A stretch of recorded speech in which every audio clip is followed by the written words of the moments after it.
The Ottawa Senators are back, but of course, not without controversy. In the last episode, of course, we set up this team for the upcoming season. We also, for the first time, spun the controversy wheel twice, both of which landed on the option of us losing an AHL player. We'll be losing said players in January and April. Now, there was a fair point in the comments. It's like, okay, I shouldn't really have the time to plan, right? So basically, we have kept the roster the same as I would have set it up had I not known. And I promise you that because I left it basically as you saw it last episode with the exception of altering player types.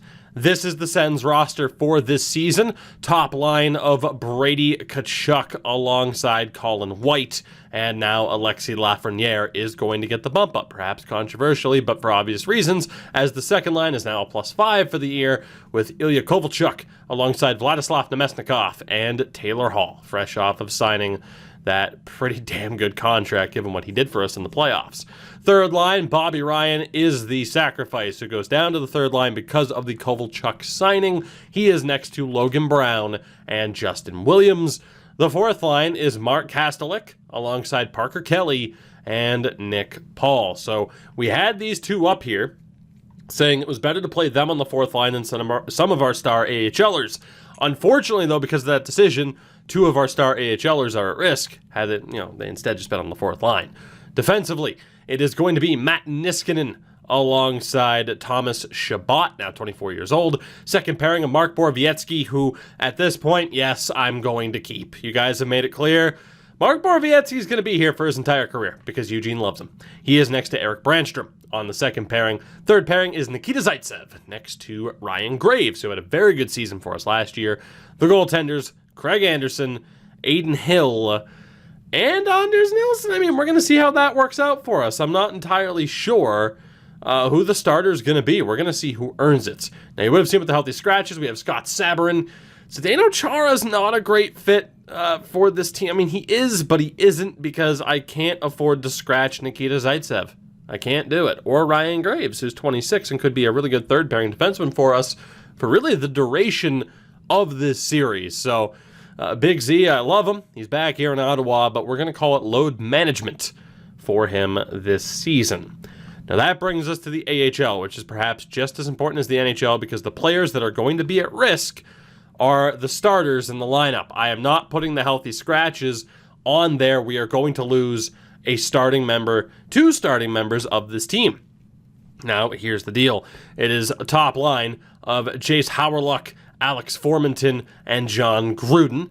Second pairing of Vitaly Abramov next to, or line, Philip Chalapik, whatever, and Rudolph Balcers. Third line of Drake Batherson, Josh Norris, and Jansen Harkins. And a fourth line of Valtteri Puistinen, I guess it is, Kevin Stenlund, and Nick Kamano. Don't really feel like losing any of them, especially anybody in the top nine. It's going to be brutal. Defensively is where we got to kind of hope we lose somebody. Ilya Lyabushkin, a +5 next to Jonathan Asperot. You have Christian Yaros and Max Lajoie. I'm sure I butchered his name as well. Sorry. He has great hair, though. Third pairing of Lassie Thompson and Christian Molanen. The goaltenders, this is where it could hurt. Philip Gustafsson and Mads Sjogard. So, again, none of the players you see here are at risk. I'm going to make sure that we lose somebody that I would have played in the AHL no matter what. So, what ends up happening, how it happens, I'm not sure. But this is going to be this is gonna be interesting to see how this one plays out. I'm not sure how it's gonna play out. Oh boy, but we'll see how it goes. Right? We'll see how it goes. So with that, let's sim to the beginning of the regular season. And we'll see how this year goes, the 2021-2022 season. We shall see how this goes for your Ottawa Senators, making the playoffs last year in surprising fashion. And obviously this year as well, it could go either way. We could be good enough to make the playoffs again. If we're not, then, obviously Niskanen, Williams, Kovalchuk, these are guys that we can look to get rid of as well. Now, I will say this. People have been asking what slider set I've been using. It's a slightly modified slider set for a Cycloniacs True Sim deal. I'll leave the link in the comments, actually. It's a slider set on the Operation Sports forum. Slightly modified, so I don't know. Maybe I'll make my own video about it and just be like, hey, here's my slight changes to it, and just leave him credit for the original run. But I keep meaning to do that. I'll get to it eventually, I promise. I do want to turn off auto-rotate. I want to keep an eye on this goaltending duel very, very closely. Our season opener is down in Boston. And in terms of our ratings, we're outmatched. But, 93, 87, and 80, it's not too bad. Brady Tkachuk and Brad Marchand, the top players on their respective teams. So, let's see how this season starts off. Locker room chemistry down to 85, and Taylor Hall suffers an abdominal strain in the first game of the season. We lose 5-4 in Boston, so it's at least a point, but losing Taylor Hall immediately. 3-point game for Lafreniere, and we still lost. Kevin Stenlund also goes down to injury in Belleville. Game 2 of the season is against the New York Islanders. Yes, this will take a little bit longer to go through. Good win for Anderson, though. 4-0 shutout victory. I was going to say we might take him out if he loses 2 in a row, but for now we're good. We beat Arizona as well. Lafreniere now 5 points in 3 games. That first back-to-back will be where we see Adin Hill, but Craig Anderson off to a 3-0-1 start this season upon his return to the Sens. Very, very happy with that. The Bruins are a perfect 5-0. Scott Sabourin, by the way, right now is on that second line. He has 3 points in 3 games. He's staying. He is absolutely staying. Anderson, a .931 save percentage. Now, we didn't want to lose Craig Anderson. He elected to leave. I really did want to keep him, but perhaps that was the best way to go, because now the emergence of Adin Hill last season through the playoffs might have ended up being a very good move for us, as we beat Columbus 8-3. The offense on point, even without Taylor Hall, who again is missing the first couple weeks of the season. Hill with an .896, but we do get the win, and again in very impressive fashion. It'll be 2 straight starts now for Anderson. See how he does against Montreal. Another shutout victory for Craig Anderson. Unbelievable pace that he has right now to start the year. We'll see what he can do against Pittsburgh, and it's a 5-4 loss, unfortunately, so that's going to hurt the save percentage, but what a start for Anderson. Still rocking a .922, 2 shutouts in 6 games played. Very, very impressive. Chance here for Adin Hill to maybe put the pressure on, as Taylor Hall is back from injury. He's good to go. Let's see how Scott Sabourin did. Can I scratch Scott Sabourin? He has 8 points in 7 games, man. He's a +7. I don't think I can scratch Scott Sabourin. Holy shit. Nemesnikov has 9, and you have 11 points for Kovalchuk. Do I scratch Scott Sabourin or leave him in? Bobby Ryan's been awful. Brown's been okay. Justin Williams hasn't done much. You know, we must have an incredible power play. We're going to give that third line a little bit more time, but man, if they're not careful, they might just lose their spot to Scott Sabourin. We're going to see what happens there. What a story. Adin Hill, very unimpressive start to this season. Craig Anderson will stay in. And to be honest, let's see where the menu lag brings us. It does bring us to edit lines. I want to get Stenlund and Lajoie back into the lineup here. So JC Badan will take a seat. Obviously, I put an emphasis on line chemistry as well, because I want this team to make it as far into the playoffs as they possibly can, or to at least be as good as they can, because in theory, that could boost up the value of the players that we might potentially lose. So we'll see what happens. The Rangers are next.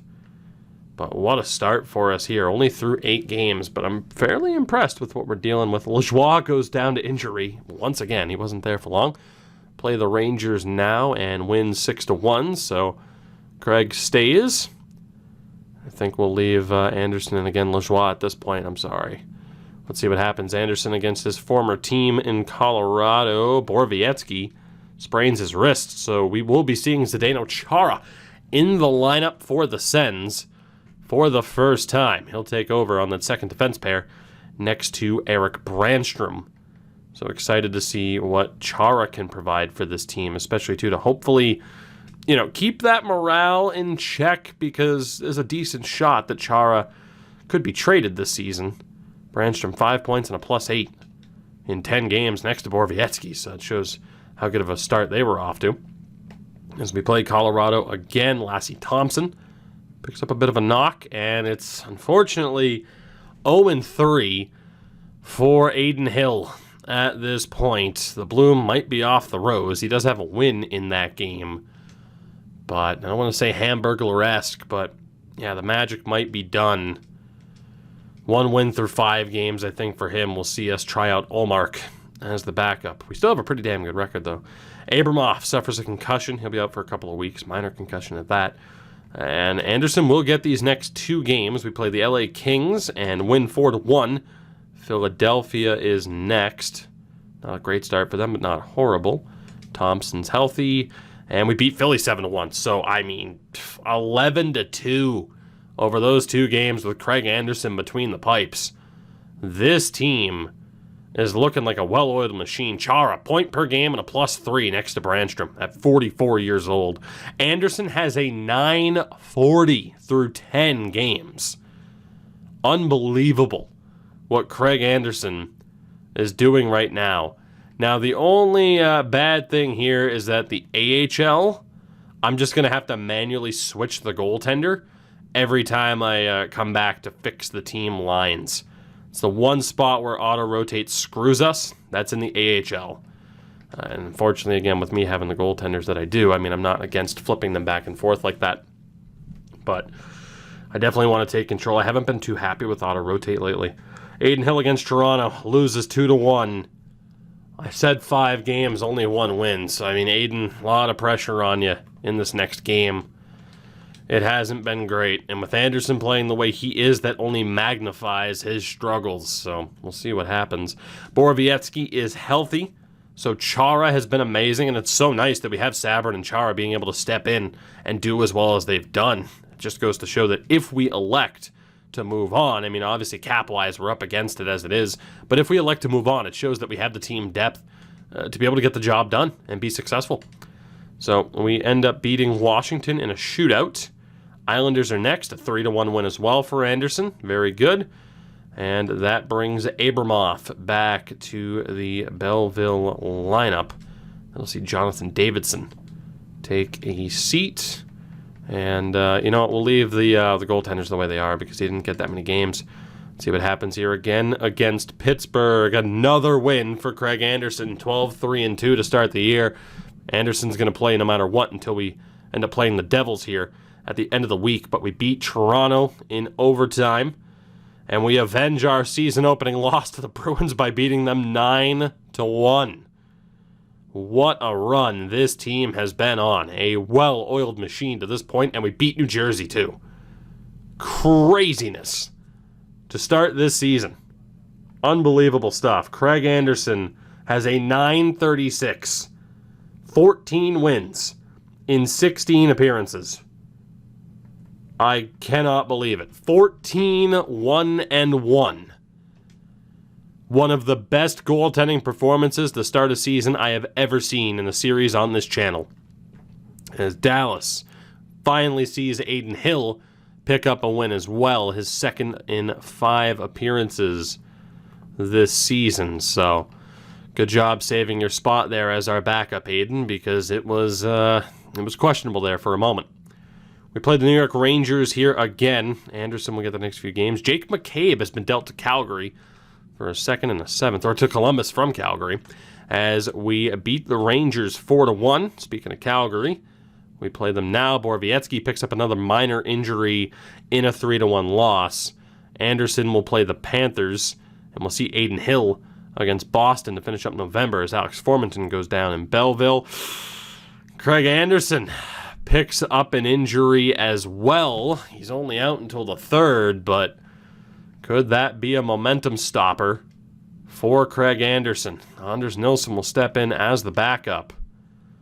That is highly unfortunate. 9-2 victory there, which means Adin Hill would have played a decent amount there against Florida. So we're actually going to see we're going to see Nilsson. I always want to say Linus Ullmark. I don't know why. I'm used to having Ullmark as the backup. We used him in a series on Twitch recently. We're going to see, again, Nilsson here against Boston. Colin White suffers a bit of a minor injury as well in a 3-2 loss. But for the moment, we're in first. We'll see if we still happen to be on December 1st. And indeed, we are 3 points clear with a game at hand on Tampa through 25 games. So I don't want to say an historic start, but damn, also Scott Sabourin right now is our top line center. I'll allow it. Scott Sabourin, top line center for the memes. I'm not changing it. So Colin White's currently down to injury. He's been fantastic. 24 points in 25 games. Anderson, of course, you've already seen how good he is. Mark Borowiecki, 6 points in 19 games, a plus 21 to show how good this team has been. Unbelievable stuff. Brady Tkachuk, point per game. You have Sabourin, 8 points in 7 games. And then Alexei Lafreniere, 23 points in 25. Very happy with that for the 20-year-old. Ilya Kovalchuk, 27 points. Craziness for the 38-year-old. 28 points for Nemesnikov. And 24 in 18 for Taylor Hall. Third line, Bobby Ryan, 9 points in 25 games, -2. That's okay. You have Logan Brown looking pretty good as well with 13 points. And only 6 points for Justin Williams. So, I mean, maybe he'd be better suited as the depth option with Sabourin getting into the lineup. Kastelik has 6 points. Pretty damn good, +8. Parker Kelly with 12 points and a +6. And Nick Paul, 12 points and a +1. So very happy with Kelly and Kastelik on that fourth line. They have fit in incredibly well, as I had a feeling that they might. Matt Niskanen, 7 points and a +6. Very good. Thomas Chabot, a nice return to form offensively. Chara, 3 points in 6 games and a +2. Brandstrom, 13 points and a +20. Unbelievable stuff. Zaitsev, 5 points and a +9. And Graves, 11 points and a +12. I mean, again, I mentioned it. I wanted to make sure that Ryan Graves was given a good opportunity this season. And rightfully so. As Sjogard now up to 8 games. He has been the better of the 2 goalies. Let's get Philip Gustafsson a little bit more time until Alex Formenton is ready to go. So, as mentioned, good stuff here. Our first controversy, keep in mind, is 1 month away, though. We will be losing an AHL player at that point. We'll be going to the trade finder and taking the best offer available as deemed by me, as Anderson is fully healthy. So Adin Hill got a little bit of time there. I'll take a look at his numbers. Aiden, I hate to tell you, I think Anders Nilsson's going to get a run here as the backup behind Craig, and we're going to see what he can do. It was a 6-3 win, but a loss to Detroit. I mean, you can see they're still way in the basement of this division. Shootout loss or not, unacceptable. As Badan goes down to injury in Belleville, which is fine. We can just sub him in. Colin White is healthy. I want to take a look at Sabourin's numbers again. 10 points and a +10 in 10 games. Scott Sabourin is going to the third line. Ryan with 10 points.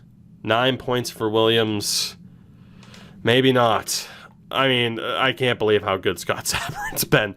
That's been incredible. This whole team in general, though, we're 25-3. Who would have seen this coming? We beat Chicago as well. St. Louis is next. As Anderson picks up another knock, he'll be out for a couple of days with a groin injury. So we'll see. I think it's going to be Adin Hill who gets the chance here against Buffalo. Formenton is back, so that will allow me to take out Marian Studnik as our top line center. Formenton showing up as an 81. He's not the only one. Schlappick as well. And we'll swap Sjogard back for Gustafsson. I think Sjogard right now is going to be rocking as the starter. See what happens here against Buffalo. 8-4 win. I'll take it as Toronto passes us in the standings by 2 points, but we do have 2 games at hand. Mark Borowiecki, healthy once more. On the defensive side of things, Chara, 7 points and a +3 in 12 games. So still gas in the tank for the now 44-year-old. Actually, did he turn 45? No, he's still 44. Good news for us, though, once more. So we'll see what happens here. Against the Florida Panthers, Anderson is going to be back, so that's nice.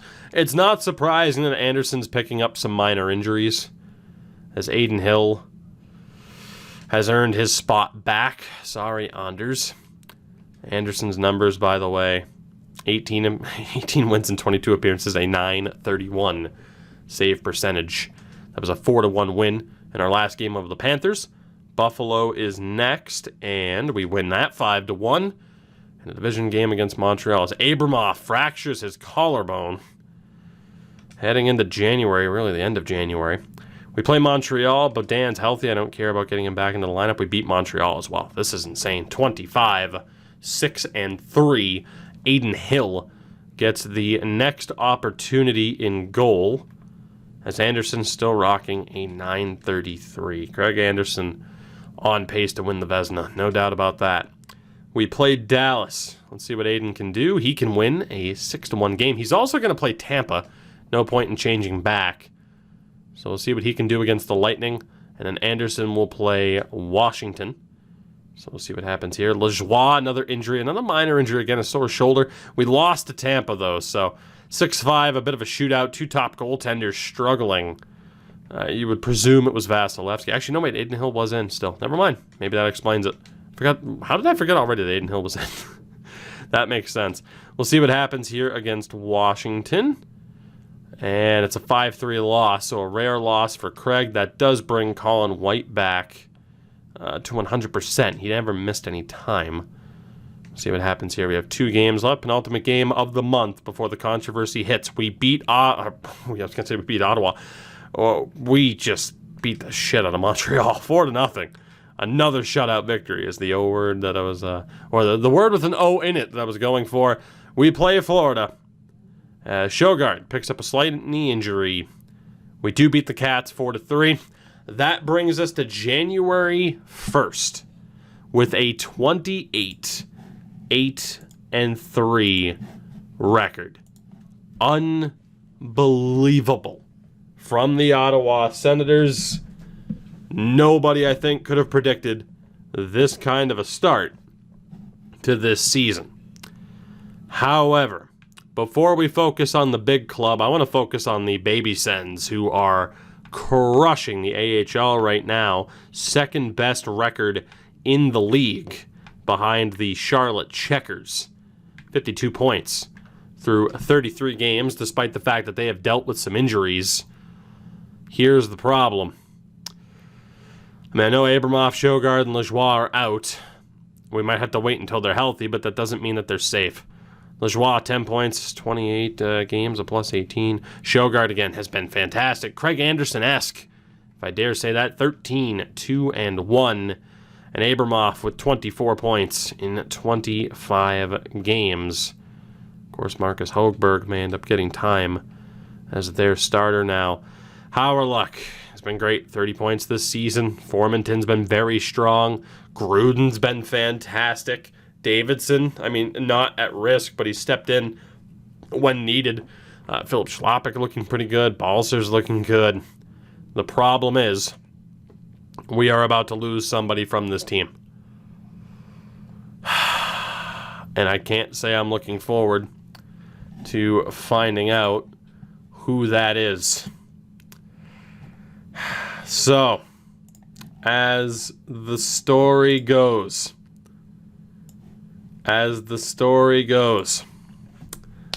it's a slightly modified story from one of you guys. Turns out, one of these players gave a quote to a reporter that paints Eugene Melnyk as being a little bit cheap. And unfortunately for this player, while he thought he was off the record, Eugene found out. And as you know, I think we all know, Eugene likes to pretend he has the reputation that we all know he doesn't.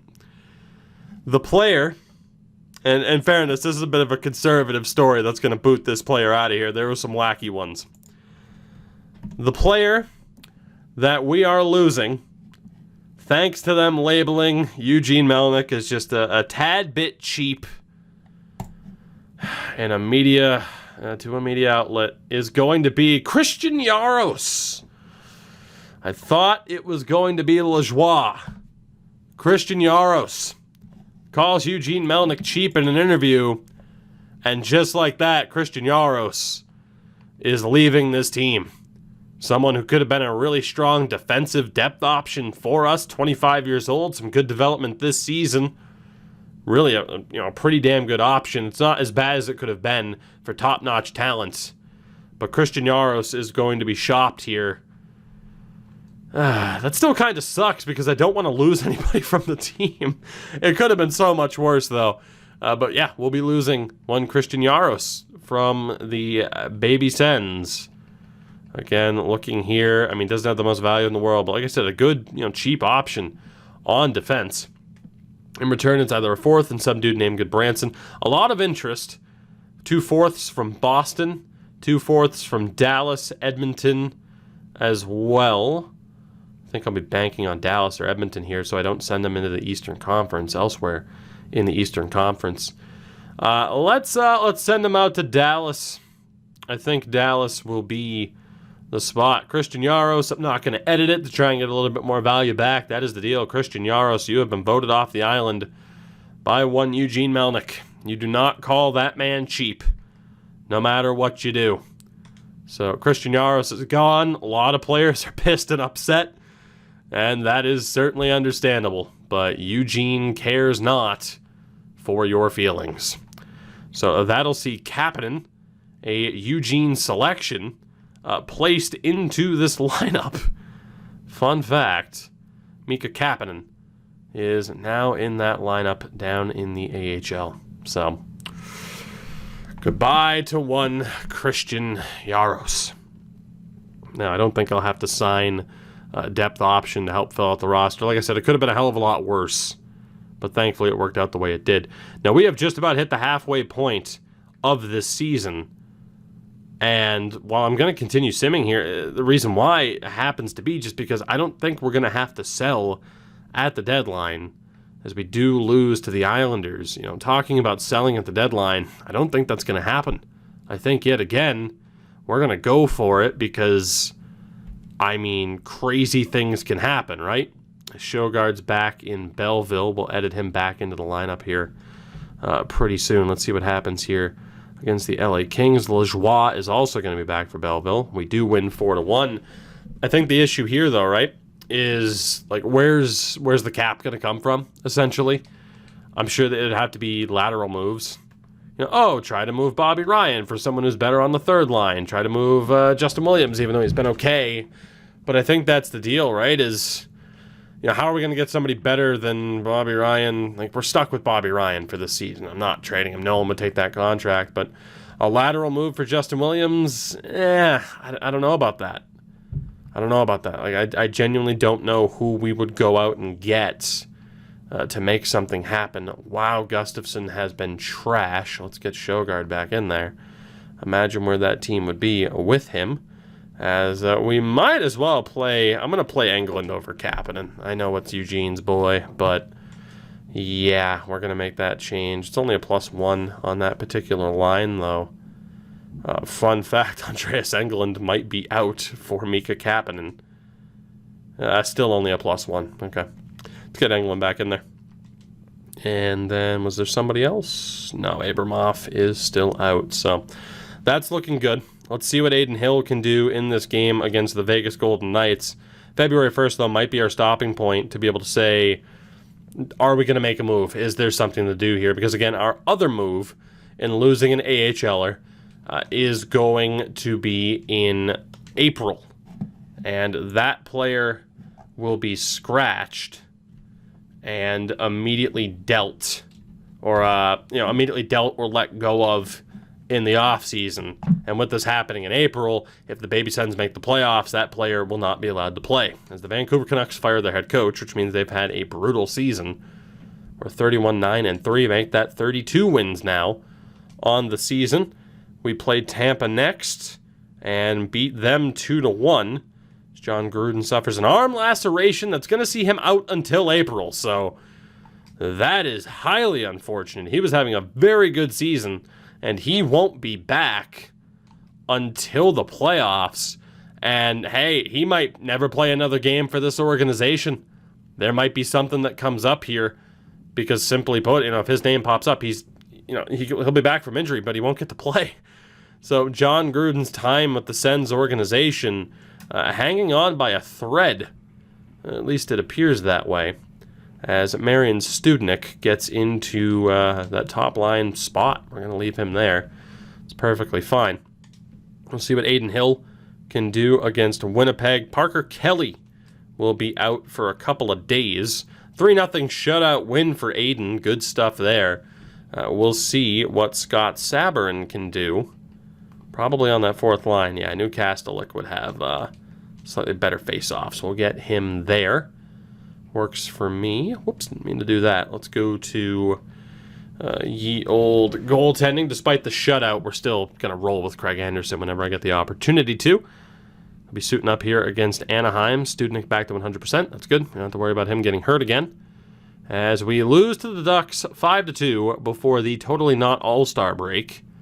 The Devils also fire their head coach. So case in point, tanking might not be the best idea. I mean, there's no way we can tank with this record. It's not going to happen. It simply isn't.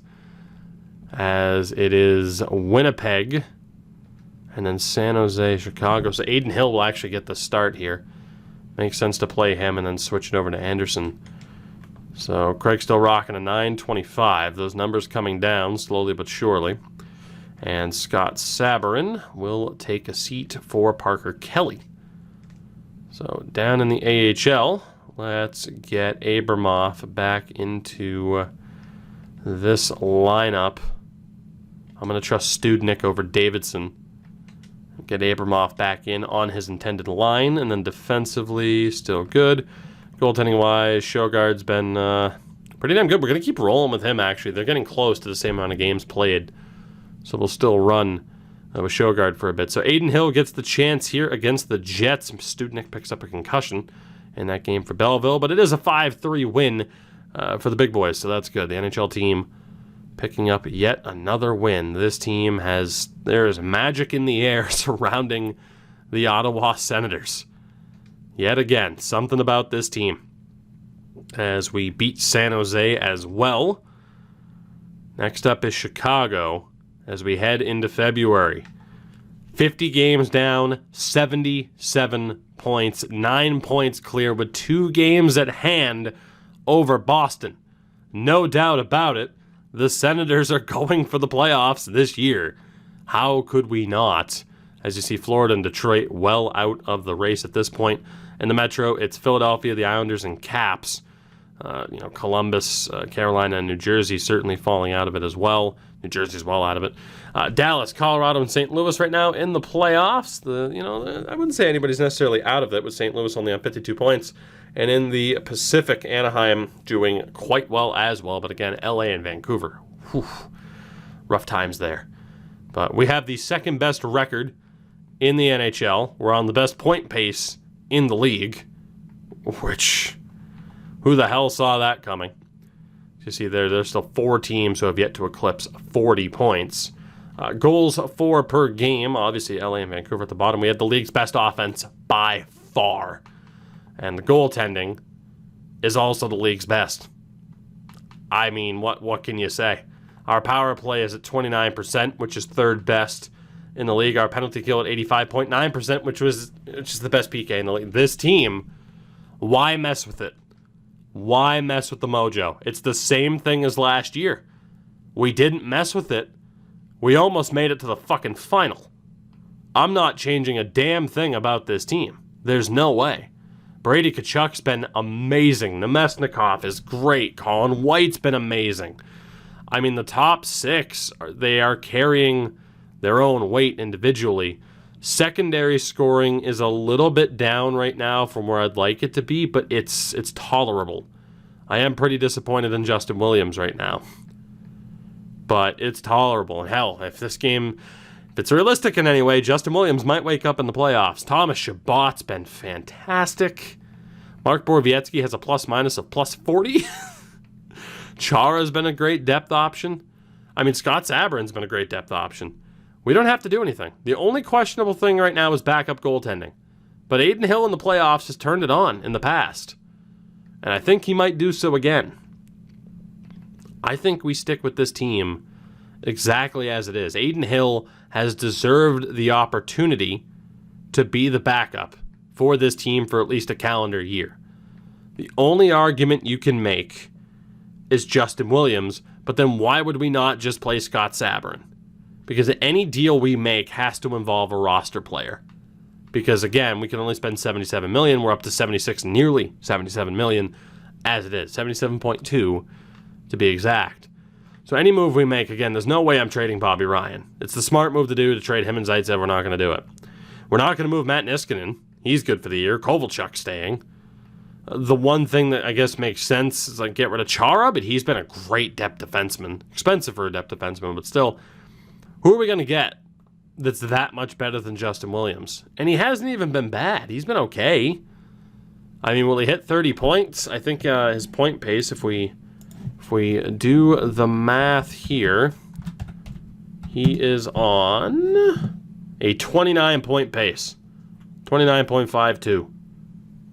I think he's fine. He's 40 years old, for God's sake. I think we leave this team exactly as it is. We are going to end this one here. I'll give you guys a chance to let me know what you think. But I think, yet again, for the second year in a row, the Senators, they're just going to go for it. A legendary episode in the history of this channel. Christian Yaros as a casualty. But Craig Anderson is back. The Sens are on fire. I can't believe what we've seen here today. I hope you did enjoy. Again, I do apologize for some of the inconsistency with the upload, because the upload schedule compared to what I usually do, but these things do happen. Again, you know the deal though. Support the video, support the channel. Check out everything in the description if you haven't already. And a shout out to those on Patreon. I love you. My God, what a season so far.